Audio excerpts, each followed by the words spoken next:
Thank you very much, Madam Speaker, for the opportunity to intervene. Madam Speaker, just for the record, the Prime Minister began his statement at 5:56 and ended at 6:35. 35 and 4, 39 minutes, I believe he spoke for. Unlike me, at no time has he ever held up the amendment bill in his hand to quote from any clause of the amendment bill. I will try my best to replicate that, because I think that was a very interesting technique of being able to speak for 39 minutes on a bill without quoting from one clause. It is a skill, Madam Speaker, I am trying to really copy this afternoon. Madam Speaker, the Prime Minister spoke, and I do have a couple points to make on the statement by the Minister of Finance earlier. But I took copious notes, as I should, on the Prime Minister's statement of 39 minutes. He began with the differences between the government and opposition, that we were complaining of no time to research, we pander to the electorate. When he spoke in 2009, local government reform, what the PNM stand for, their record, the right to object, the majority of people are right-thinking people. The UNC is, well, I don't use words like that, but not thinking right. We are about political hypocrisy, pandering, so the Prime Minister believes. Use the word hypocrites. People of TNT not stupid. The PNM development program, free primary education, $16 million homes. People have hide. The difference, what is some have to hide and some don't have to hide. He went down memory lane, Madam Speaker. I was bowled over, really bewildered that the Prime Minister at one time was saying he earned $169 a month for a man who could well be earning $80,000 a month soon. And property tax was indeed $1.44. I never knew that. Had it not been for this debate, I would never have known that. 23 years in Parliament. Then, of course, the Prime Minister would not have troubled himself to leave his bed. In the beginning of his statement, he was a bit inaudible, and I think it's because his voice is not well. But this statement was properly called, and I say quote-unquote with respect, the Rowley Ryan statement. Because I believe if the chairman of Cuva Talparo did not have a statement in the Express yesterday, so just remember, the Prime Minister would not have spoken. Just remember, and you're senior enough, when we refer to each other in here, we do it in a particular way. Thank you very much, ma'am. Yes. Taken. And as I continue, public servants have to be paid, and of course this is why property tax, according to the Prime Minister, needs to be introduced. National security, we need police, we need fire, we need money for healthcare, the development program, and of course praise the member for San Fernando West for talking about local government and implementing reform and so on. And the government is competent. And then the Prime Minister allowed himself to make a statement that we are wasting parliamentary time and was not talking sense and misleading, again, the word dotishness. Ashamed, that you should be ashamed of yourself, not you, Madam Speaker, but I thought he meant those here, opposite. And you know, Madam Speaker, I could not help but feel that on Sunday coming, Professor Selwyn Ryan might have part 2 of... Professor Selwyn Kojo, forgive me. Professor Selwyn Kojo may have part 2 of, quote-unquote, Dr. Rowley's public vulgarity, which was his article of Sunday yesterday. A fascinating article, which I won't quote and put on record, but I did read, beginning to end. Madam Speaker, to pick up on a few points, because I personally was happy to hear the Prime Minister deviate like this, because I thought they were important issues as well. Madam Speaker, at no time has the UNC opposition used property tax in a manner to pander, to butter up, to induce, to seduce the population of Trinidad and Tobago into anything. The Prime Minister, if you hear him today, you would not believe that he led a party to defeat in Tobago and then was defeated in local government in Trinidad. You would not believe that. You would not believe that. In fact, I think where we agree is when the Prime Minister says the member for Diego Martin West, that Trinidad and Tobago have right-thinking citizens. And that reflected itself in the THA election and local government election. It reflected itself. Madam Speaker, the point about the history of taxation, we are all familiar with British political and economic history and the evolution of the taxation system. Land, in a nutshell, land belonged to the crown, to the king, to the monarch.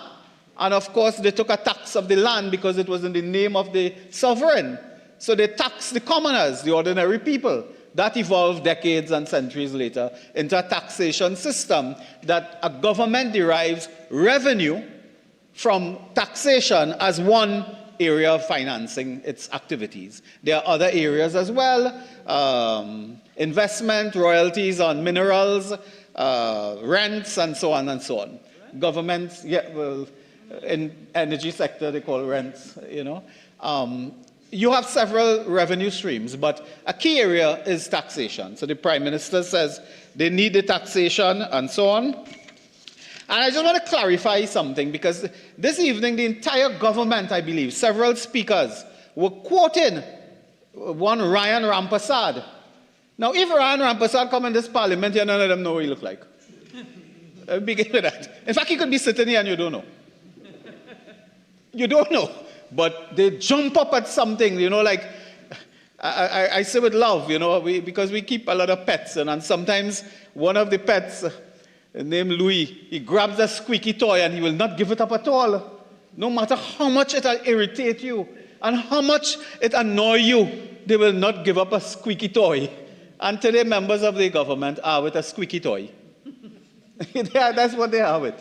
And they will not give it up no matter how much they annoy us, because they think that Ryan Rampersad is saying something that they like.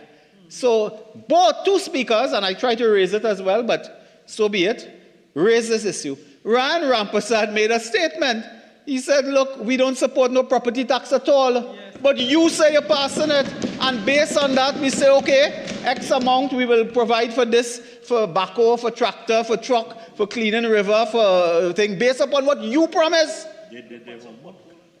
They did their homework. Others didn't do their homework. And they said, we don't support this. Our party don't support this.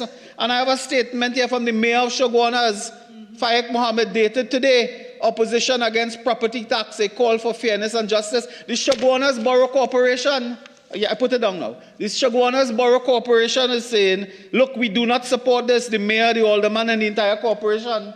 Why not read this into the record? Should I read the whole thing now? Maybe I should. But with your permission, as the Prime Minister wanted to read Ryan Rampersad's statement, I also wish to read put in the record the statement by the office of His Worship, the Mayor of Shoguanas, Faik Mohammed. That's for the records of the Express, you said? No, this was issued today, a media release. Oh, media. Issued today, 18/2/2024. And it says, today I address you not as a concerned citizen, but as Mayor of Shoguanas, along with 9 other members of my council. Together we stand united in our opposition to the proposed property tax in Trinidad and Tobago. We firmly support the United National Congress and its leader Kamla Persad-Bissessar in their resolute stand to axe this unjust tax. Whether it is set at 2%, 3%, the property tax is an oppressive measure that we cannot in good conscience support. As leaders representing our community, we see firsthand the struggles faced by our citizens. Crime rates are soaring, unemployment is rampant, and families are fighting to survive on meager earnings. Well said, I believe, Mr. Mayor. In such dire circumstances, imposing additional financial burdens on our people is simply unconscionable, says the Mayor. As the Mayor of Shoguanas and alongside my council members, and I believe there are PNM council members here too. What? PNM council members said this? All 9? What we're talking about, the left hand and the right foot and thing a few minutes ago? PNM councillors agree in Shoguanas, all 9. We agree with the United National Congress. We support the United National Congress and the leader of the opposition, Mrs. Kamla Persad-Bissessar's position on the property tax. And that is to axe the tax. We stand with the people of our community and the nation at large in opposing this unjust imposition. This is from 9 council members of the Chaguanas Borough Corporation, including UNC and PNM councillors. Let me continue. We stand with the people of our community and the nation at large. Furthermore, let us dispel the myth that this tax would benefit corporations.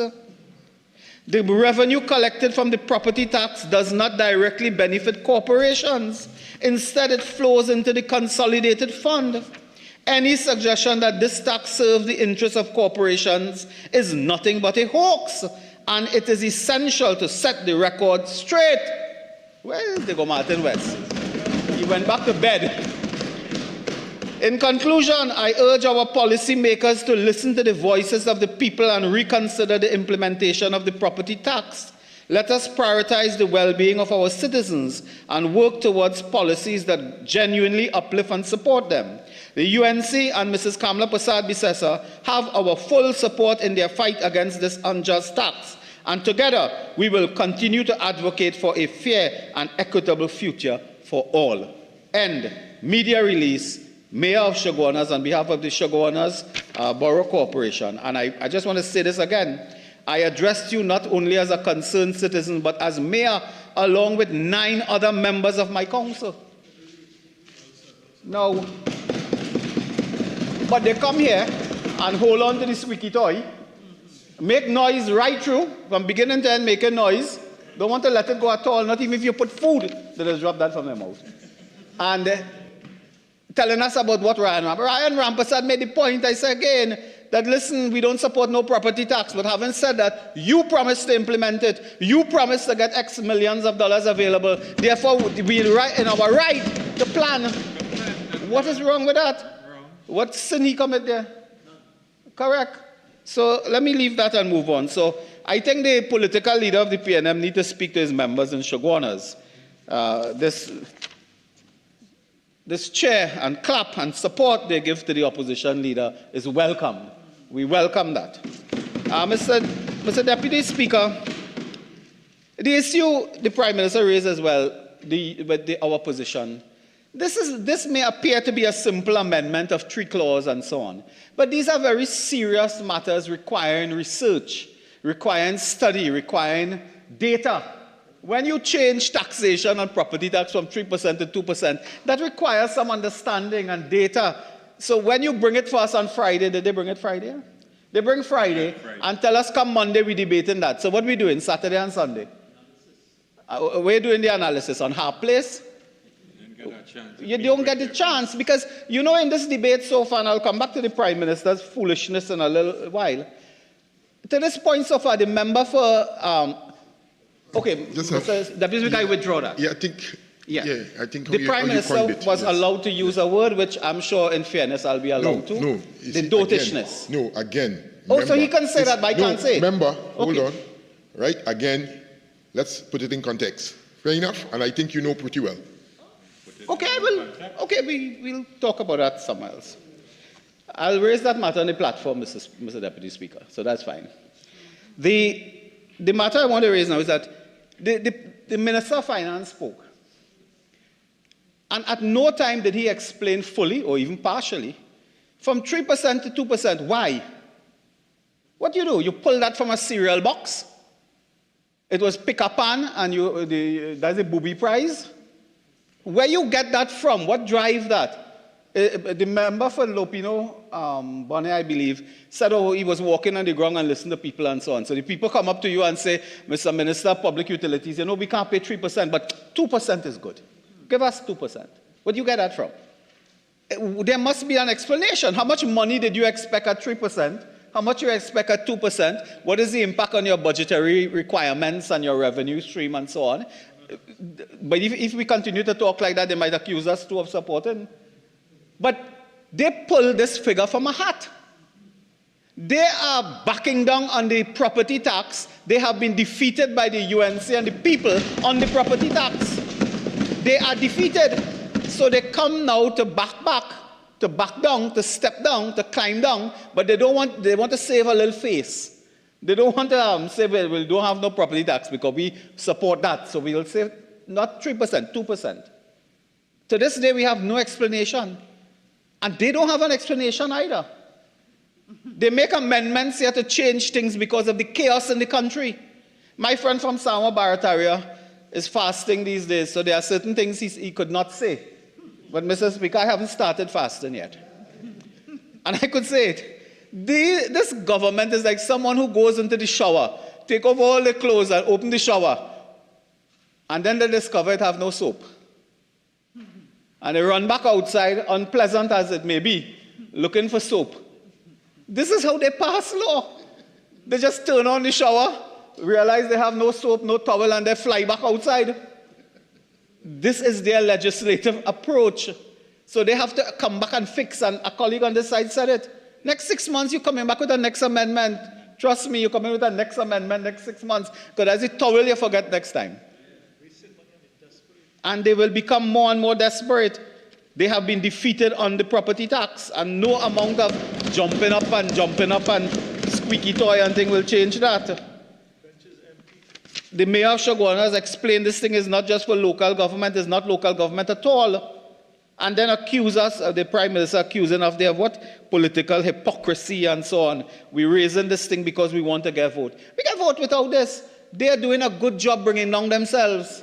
We don't need to push them. We don't need to throw them over the cliff. They're doing it themselves. And this evening, another major issue arises, the Prime Minister raising this issue, who own property and who don't own property and so on. Members on this side, and I imagine your side too, declare to the Integrity Commission, and the Integrity Commission can investigate anything they want. They tried to investigate, and I think the chairman lost his neck the other day when he tried to investigate something. They chop him out. Dangerous. But many of us, all of us on this side, and many of us who are more senior, have been declaring to the Integrity Commission for years. We know how to do that. The Prime Minister declares to the Integrity Commission he has timeshare in some place in Las Vegas. Mr. MP from Princeton brought the matter to the public. There is a Form B declaration from the Prime Minister suggesting, I have it here, Honourable Member, to the public. Honourable Member, remember you take ownership for clearly anything that you've been saying? Sure, yes. No problem. Thank you. Well, I don't take ownership of the house, but I take ownership of saying it. Mr. Deputy Speaker, the Prime Minister declares on his Form B here, timeshare Las Vegas. Whatever happens in Vegas stays in Vegas. But nothing is wrong. I have no grounds against the member for Diego Martin West having timeshare in Las Vegas, One Woodbrook Place, Mason Hall, Goodwood Ridge somewhere, La Joqueta Villas, Shiva, Indes Development. I have no problem with that. He declares it. He has it. He declared it. So what you have a problem with people who on this side have property, whether it's property in Trinidad, Miami, or New York, or whatever? They declare it. If you think somebody is doing something wrong, you report it. You report it to Integrity Commission or police if you think it's fraud or something. But saying that you will have properties abroad and pay taxes there but don't want to pay here. Mr. Deputy Speaker, I'll tell you something. When we hear the plight of our supporters, our members of the national community, citizens, members of the PNM, when we hear their plight, we come here and we give expression, we vocalize that plight. It is not ourselves. We are not, pursuing our own interests here, necessarily. Not at all. I have in my hand, and I won't demonstrate, I won't show the picture and so on, but it was on the social media, so I imagine many people saw it. A gentleman in San Fernando holding up his assessment, and it's here. Steve Khan stands in front of his Panco Lane, San Fernando home with his property tax valuation notice. Khan's home has been assessed to have an annual rental value of $96,264. Now this, I will not show it, but I'll describe it, is an old wooden house that appears to be built in the 70s or maybe the 60s, with those, the long time window with putty right around the window and so on. And the door is these long time marble, glass with marble. When you look through, you can't see nothing, but you can see a shadow. Frosted or something like that. And it's a wooden house on a few sticks there. Now, who paying $8,000 a month rental there for that? Who paying $8,000? I'm not sure anybody will rent it, with great respect. But if you rent that, you pay $500 a month or $600 a month or something. You know, the man has an assessment for $96,264. I mean, and with great respect, I'm sure it's a warm home and, you know, comfortable and so on for the gentleman. The gentleman, incidentally, is in his looks in his 60s, 70s, and so on. So I'm sure he enjoys his property. But this is the problem we face in the society, where many persons like Mr. Khan and others have gotten valuations and assessment and so on that is ridiculous. We are taking up an issue in Palmis, I will not call names or street or anything, where two properties next to each other, just next to each other, one valued at more or less $60,000 annual rentable value, the next one at $150,000. They are next to each other. What is that about? And to add injury to insult, the person who has the home, which is $150,000-160,000 value, is a retired person on a fixed income of pension, a certain percentage of their wage, their salary. Expected to now pay every year, you divide $170,000 by 12, as the case may be. Take away the 10% and look for your 3% of that. A lot of money. 3 months pension, I calculated when I got the documents. 3 months pension goes into property tax. Could you imagine that? And the Prime Minister come and say, we were raising all this thing for politics. We're raising this for politics. While Mr. Khan here in front of his house, so what he doing now? He's a politician too? He's politics too? But I never see him in the house. I never saw him here. I never saw him on this side or that side. So he playing politics then. This is reality. And we represent people like this. So Mr. Deputy Speaker, other members made, other speakers on the other side makes this point, making the point about we have to finance development and national security and all. How this country was governed for all these years without property tax at 3%, annual rentable value minus 10% as the case may be. How we used to pay police and fire and social welfare and pension and public assistance? How? The money dropped from Mars? You know how? Because the country made money because the economy was buoyant. When we were in power, 2010 to 2015, the economy was buoyant. People had jobs, they had income, meaning they pay tax. The energy sector took off, booming. We had an oil industry at that time. NGC gave the government between 2010 and 2015 $20 billion. $20 billion in revenue from NGC. They like to talk a lot about the energy sector because in the next election, they believe that one of their strengths, they believe, is something called energy propaganda. And that's what they're coming with, is energy propaganda. Everything collapsed in the energy sector, but they somehow did a good job. That's like, a building falling down, and the building fall down, but they say, listen, the building fall down, but we did a good job. It didn't fall down over the road. It just fall down on the side of where it was located. That's how they're managing affairs of this country. The Prime Minister, if he was here, because he's not well clearly, if he was here, I would have told him he doesn't know the difference between his ankle and his elbow. I could say that, could I? Yeah. I safe? Yeah, thanks. He doesn't know the difference between his ankle and his elbow. He just come out, something happened and he run out of the bed, come today to make a speech because he had a member for Siparia and he couldn't sleep, presumably. So, member Siparia has that effect, I imagine. So, he rushed out to make points and politics and not once telling us about the bill. What is 3% as opposed to 2%? What are all these matters concerning the way they conduct the evaluation, the assessment, the staffing at the different place? Look at the point of staffing, that you put a system in place where you cannot get the qualified people to implement, to execute. And then stands up today the Prime Minister, the audacity, the vulgarity of calling people dotish and shameless and wasting time and so on. This is the Prime Minister of the country, in case people don't remember. This is the Prime Minister. This is the Prime Minister. And I want to remind the government that when we did not have property tax, and I'm coming to an important point now on this property tax matter. And I think it's only myself qualified to make the point, with respect to everybody, because I was there. We had no property tax. Built 100 schools, 9 police stations. When they were beating their chest opening St. Joseph Police Station, Besson Street, and one more, we started construction of those things. We started construction of Point Fortin Hospital, Arima Hospital, built the Couva Children Hospital, the San Fernando Teaching Hospital. I could continue. Health centers, bridges, roads. They built the San Fernando to Point Fortin Highway in 4 pieces. You could run off the road by Debe. You have the mosquito crack, they're famous for that now. But the point I'm making is that we did that without property tax. And Mr. Deputy Speaker, I want to make a point that I think I alone can make at this point in the chamber. I sat every single week in a committee called the Legislative Review Committee, Committee of Government. The chairman was the then Minister of Legal Affairs, the Honorable Prakash Ramada. A key driver of that committee was Attorney General, the Honorable Anand Ramlogan. I sat on that committee every week.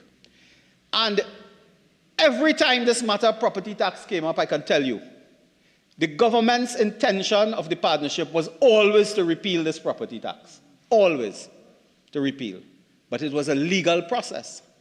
And the PNM left people in the Ministry of Finance who made it a living hell, a nightmare to repeal that property tax. I will not call the person's name, but I know the name. Mr. Indaris, our member for Couva South, knows the name. He was minister in the Ministry of Finance. The person held an important position and came every week and explained to Mr. Ramlogan, Mr. Ramada, how we couldn't do that. And we were breaking the law. And if you try to do that, you undo the law. And if we try to repeal the property tax, the universe will lose its shape. The Earth and the other planets will be out of alignment. That's what we had to hear every week. Yes, they left their people to do that. They left them. And every week when we came and we said, no, it is the intention of the government to repeal and repeal and repeal, kept saying that. We got advice, quote unquote, that this cannot be done. Our intention was to go back, I believe, to the land and building tax, whatever that was, because that appeared to be working. From land and building tax, I think we would receive every year, unless I'm mistaken, $173 million more or less from land and building tax. Our intention to go back. You know, the person told the review committee, of which I was a member, that if we go back to the land and building tax, we break the law too. And you can't do that. So we can't go forward and we can't go backward. And that went through a series of events with legal opinion and senior counsel and junior counsel and everybody went through that. When the time came, 2014 or thereabout, we said, hold on. Remember, you just have approximately 2 more minutes of your initial speaking time. You have an additional 15. I will. Care to avail? Please. Proceed. Appreciate that very much, Mr. Deputy Speaker. Huh? Yeah. So, I remember that. So, we got this, we had to go and test opinions, legal opinions from Trinidad, England, wherever it was, to understand how to do this in law properly. When the time came, we said, listen, just waive taxes now from 2010 to 15. So the position we took was that no citizen of Trinidad and Tobago under the People's Partnership ever paid property tax in this country. We can stand and say proudly that under United National Congress government of Mr. Pandey at that time, People's Partnership under the member for Siparia, not a single citizen in this country paid something called a property tax of 3%. Never. And we took the law, because we could have done that easily, to waive property tax, which we did. Of course, you waive it not forever. The Prime Minister makes the point as if we should have waived it from now till Ohi-Oho. So forever we waive. You don't do that. There's an election coming in 2015. That was not a snap election. That was due. You allow another administration, it could be our administration or another administration as it turns out, to decide what they want to do. And if they decide to waive the property tax, they do it. It's the same thing we hear from Port of Spain, North, St. Anne's West. He's out of the country again. I think he's fighting with people in the airport to use immigration. But the point maker is that they say we did not negotiate gas contracts and so on. They were not due at that time, and that year was an election year. You allow another administration, and certainly another minister. Ministers do change, even in the same administration. You allow them to do their work at the right time, but they have today. They continue. We didn't negotiate this. It was not due at that time. It was not.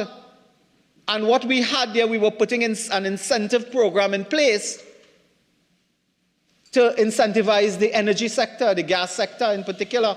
That's what we did. We have a proud track record in the energy sector that you'll hear a lot about. We have a proud record in construction and infrastructure. Prime Minister today said he needs property tax because he has to deliver health care. He needs property tax to deliver health care. 9 years later, we need property tax for health care. And we are very clear with the time frames they are given. Nothing will happen here for at least 6 months, 9 months, 12 months, whenever. Because they have now extended. And you know what is the next interesting point that came up in this issue, but not yet in the debate, I think, but certainly in the issue. This government would have paid what we calculated, and we stopped counting, because some of us don't count something forever.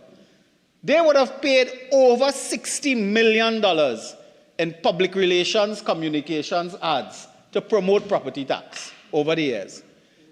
The minister announced that since the property tax came in, they collect $1 million. Spent $60 million plus to promote it and collect one. And the one, I think they have to return it now. They have to return because they are going to change the system, and I think they're returning money now. So they have to find a process that all the people who paid, you have to get back your money because they reassess this thing and you pay again or something like that, or you give credit. I don't know what they'll do. But they spent $60 million plus to promote it and collect $1 million. And that is the story of property tax. That is their mathematics. That's how they operate. By just squandermania in everything they do. I mean, nothing is cheap. Nothing at all. So introducing property tax costs over $60 million. You collect $1 million in property tax. You have to return money now from the little bit you collect. And nobody will tell us how much they spent to promote property tax over 9 years, which was their policy. And they spent a lot to promote it. You remember there were all kind of conferences and seminars and public awareness and every time they wanted to correct something in the public domain, if a blogger put something out 12 o'clock in the night, the next day got a full page ad in the newspaper. They did all of that, Mr. Deputy Speaker, and today they have to come and make a U-turn.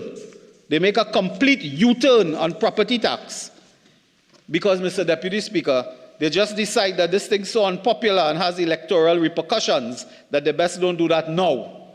And my colleague was correct. If, God forbid, and the people return them to office, they're coming back with 2%, they come back with 10%. And they will come with a next cock and bull story about the economy. And say, well, the 10% is better now, we need that. That is their history. So, I mean, we are not taken aback by that. But, Mr. Deputy Speaker, property tax, and I beg to disagree with the Prime Minister on this matter. The payment of property tax will not solve crime, national security. The Prime Minister make out a case today as if you pay property tax, crime will go down. 11 persons died over the weekend. That is not going to stop because people pay property tax. That stops when you have proper leadership in national security in the government, and that affects the TTPS.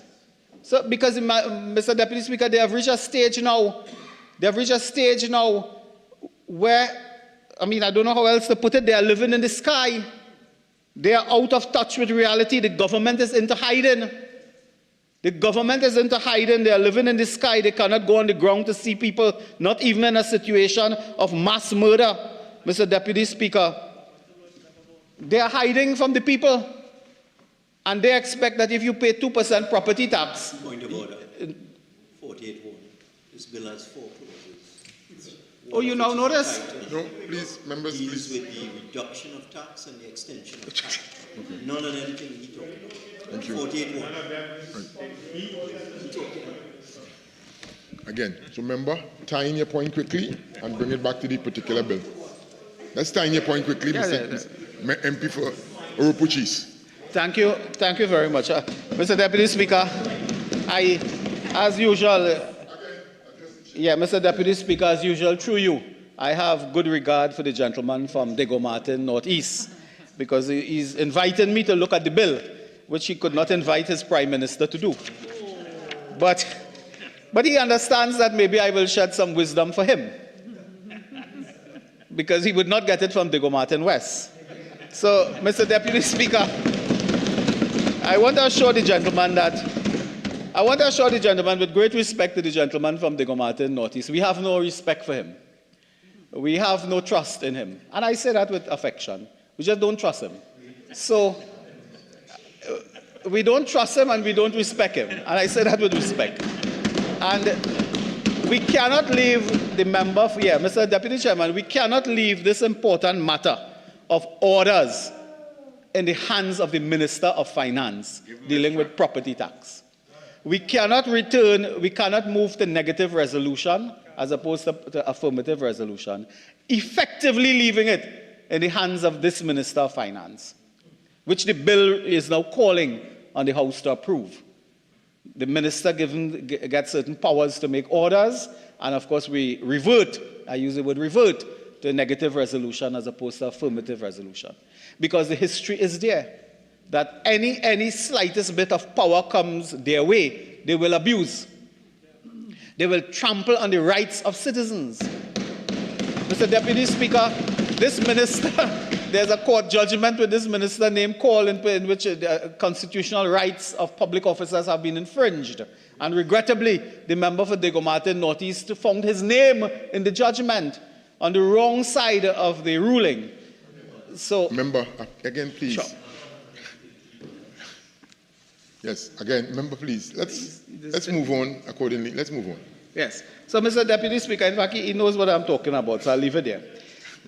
Mr. Deputy Speaker, the tax in no way, as they are conceiving now, will promote equity in the society. You see? Silence, He's please. troubling me.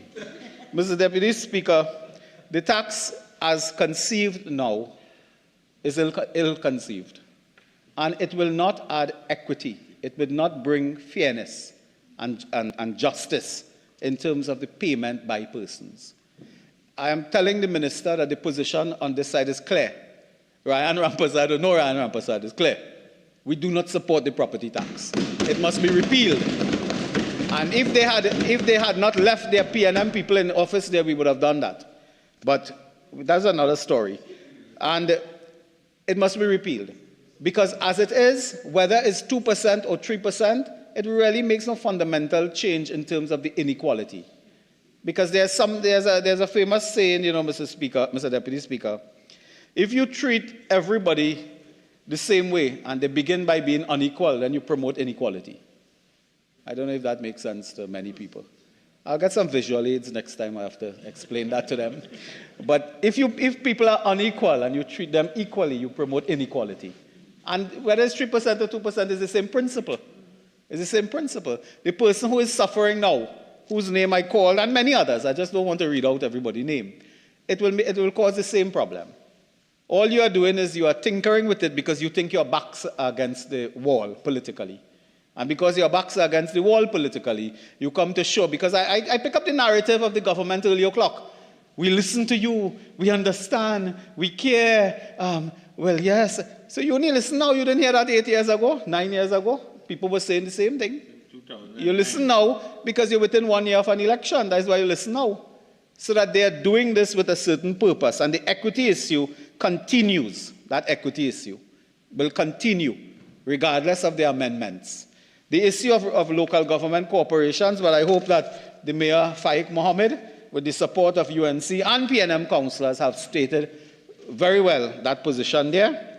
The other smaller matter, Mr. Deputy Speaker, I just wish to signal, and I mean other colleagues may wish to take it up, is that the Board of Inland Revenue, and I just want to say the Board of Inland Revenue, as we all know, is independent of the Minister of Finance, but falls under the Ministry of Finance. And there has been a lingering issue with the Board of Inland Revenue accounting to the Auditor General. And we have the records on that, where there's some matter a legal issue, really, as to whether or not the Board of Inland Revenue can surrender information as state enterprises do to the Auditor General, so the Auditor General can do its work. And that matter has gone for legal opinion many years now, unless I'm mistaken, 8 years. Point. But, Mr. Speaker, the Board of Inland Revenue is central to the property tax. Different point with regards to what we're debating. Proceed. Okay. Mr. Deputy Speaker, I will just say that we cannot depend on a Board of Inland Revenue as well that is now unaccountable to the Auditor General. And the Minister of Finance is in charge of that ministry. He, quite rightly, they will claim he has no power over that and so on, but that is an untenable position when you have these types of issues of management, of property tax, of payment, of, as we indicated earlier, inheritance taxes, where you transfer tax one generation to another because the first generation didn't pay. And you have an organization that's managing that is unaccountable to the Auditor General. I won't say much more about that because I don't want to stretch the debate too far. So, Mr. Deputy Speaker, in winding up, I really stood to respond to the Prime Minister's wide-ranging assessment of this matter. Regrettably, he couldn't stay with us, but we wish him a speedy recovery. And to indicate that we are very firm and clear, we represent at this time, Mr. Deputy Speaker, for the public record, the opposition represents, by the last test, we represent the majority of voting citizens of Trinidad and Tobago. We represent the majority by the last test. So until another test comes and the result is different, we are representing the majority. When I look to my friends opposite, they are the opposition in waiting. And I don't think they will do a good job, by the way. Many of them won't be there. I'm sorry to say for San Fernando West, he was praised by the Prime Minister who is looking for an ex-candidate for San Fernando West. So, Mr. Deputy Speaker, the Prime Minister, well, I don't want to comment on his development program and all these type of things. I think that should be put to rest. But to say other colleagues would continue this important discussion, and we will, of course, continue on the public platform. We will continue on the public platform to articulate and advocate against the property tax and whatever they resolve here. Thank you very much. I recognize